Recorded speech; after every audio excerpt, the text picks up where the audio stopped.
Check out this Black & Decker random orbital sander. Only been used a couple times. Still got the box with the sawdust catcher here on the end.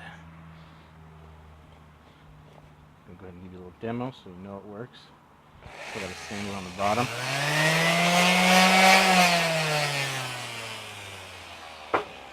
I'll go ahead and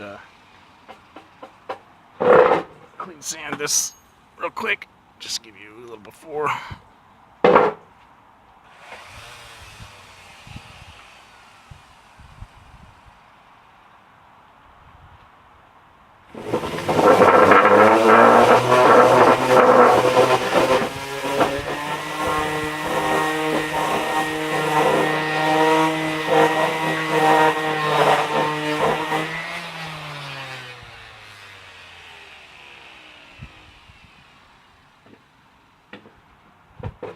You can see, nice and smooth.